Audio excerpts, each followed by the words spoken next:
एक सियार भूलवश किसी नगर में प्रवेश कर देता है। उसमें भी रंगरेजों के स्थान पर चला जाता है, नीले रंग में गिर जाता है।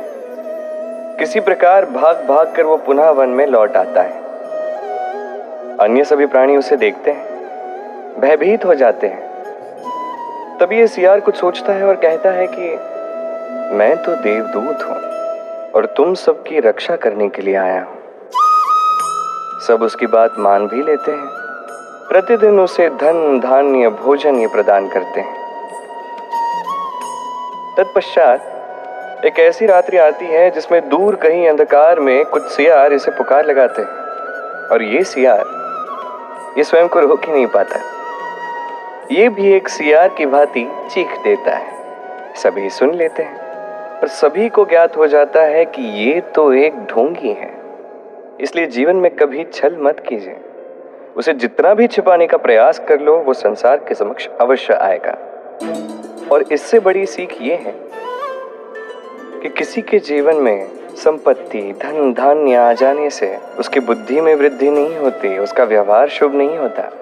ये तब होता है जब वो व्यक्ति चाहता है, उसके लिए चिंतन करता है, कर्म करता है। और जब एक व्यक्ति अपनी बुद्धि और व्यवहार को सहेज और श्रेष्ठ बना दे तो वो निर्धनी होकर भी धन अर्जित कर सकता है। एक कमल की भांति, एक कमल जो उत्पन्न होता है कीचड़ में, तब भी यही कमल देवताओं का श्रृंगार बनता है। मैं एक ऐसा शब्द जिसके कई सारे अर्थ, वास्तविक अर्थ है अहम। यदि आप बात करोगे सृष्टि के निर्माण की, तो ये मैं ब्रह्मदेव बनकर सृष्टि का निर्माण करेगा। यदि आप बात करोगे प्रलय की, तो ये मैं महादेव बनकर विनाश करेगा। ये मैं सद्भाव है, किंतु केवल तब तक जब तक आप इसे सबके साथ बांटो। किंतु हम मनुष्य कई बार इसका अर्थ समझ नहीं पाते। इस अहम को सीमित कर देते हैं केवल एक व्यक्ति तक, केवल स्वयं। और तब जागता है अहंकार। इसमें आकार होता है केवल मैं का, हम का नहीं। और अकेला व्यक्ति न उत्पत्ति कर सकता है, न कर सकता है सृजन। अब देखिए, वर्षा की एक बूंद, उसका भी अस्तित्व होता है, किंतु वो धरा पर गिरते ही समाप्त हो जाती है। किंतु जब बूंदें मिलकर गिरती है तब होती है वर्षा और तब बनती है धारा।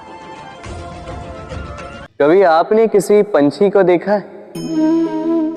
तीव्र वायु, भयंकर वर्षा, हिंसक जीव कई बार उनके घोंसलों को नष्ट कर देते हैं, किंतु फिर भी वो आंधियों से बैर नहीं रखती। वो कभी वर्षा से द्वेष नहीं करती, ना ही हिंसक पशुओं से प्रतिशोध लेती। वो करती है स्थान परिवर्तन, किसी और सशक्त डाल पर फिर से अपना घोंसला बनाने का प्रयास करती और फिर सफल होकर अपना परिवार बसा ही लेती। और फिर कुछ ही माह में उनकी नन्ही संतानें आकाश में पंख फड़फड़ाते हुए दिखती।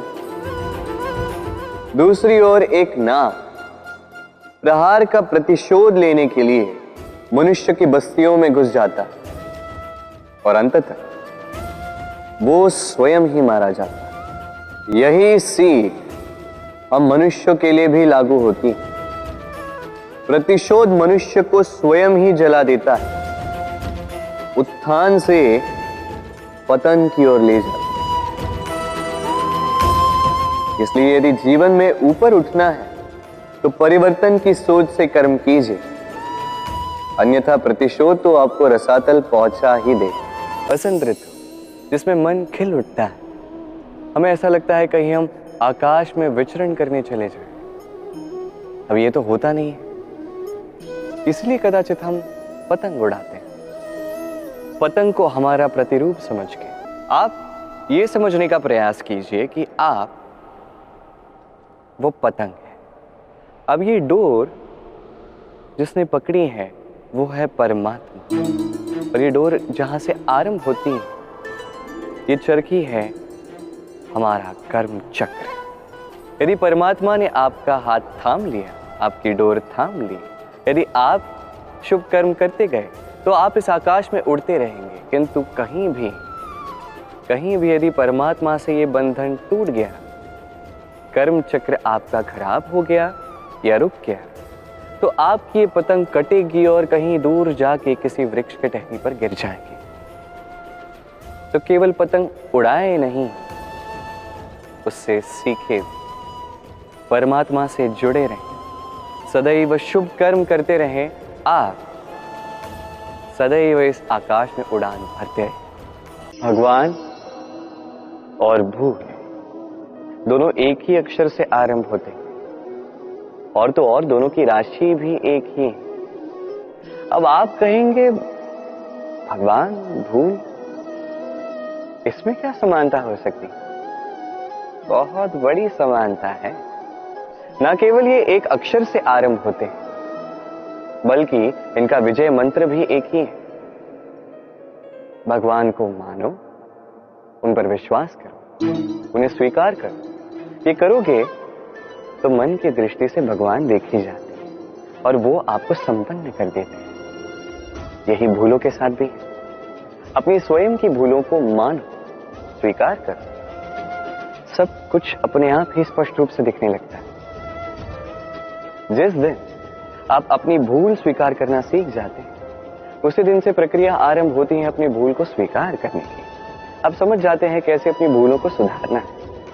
स्मरण रखिए, स्वयं को श्रेष्ठ बनाने के लिए अपनी भूलों को स्वीकारना आवश्यक है। इस जीवन में शांति लाने के लिए ईश्वर को स्वीकार करना आवश्यक है। कोयल और कौवा, ये दोनों पक्षी बहुत समान, दिखने में एक जैसे, स्वरूप एक जैसा, रंग भी अधिकतर मात्रा में एक जैसा ही। बल्कि कभी कभी तो आपने ये भी देखा होगा कि कोयल कौवे के घोंसले में रहती है। दूर से यदि इन दो पक्षियों को देखो तो इनमें अंतर समझा पाना अत्यंत कठिन है। इनका अंतर आप तब समझा पाओगे जब वर्षा की ऋतु आए, जब ये अपना अपना स्वर निकाले। एक और काक की कर्कश ध्वनि जो मन को क्षुण्ण कर देती, दूसरी ओर कोयल की मधुर वाणी जो मन की चिंता ही हर लेती। अब देखिए, दोनों पक्षी एक जैसे हैं, किंतु अंतर पड़ा तो वाणी का, और कितना अंतर पड़ा। आशा है आप समझ गए होंगे। वाणी का ये गुण अत्यंत महत्वपूर्ण है। यदि आपकी वाणी मधुर हो तो वो आपको सबका प्रिय बना सकती है। यदि वहीं आपके शब्द कटु हो तो कोई भी बड़ी सरलता से आपको अपना शत्रु मान सकता है। वाणी आपकी, चयन भी आप ही का। विष, ये शब्द सुनते ही मन में अनेक कल्पनाएं जागने लगती। कल्पना असहनीय कड़वाहट की, कल्पना पीड़ादायक मृत्यु की।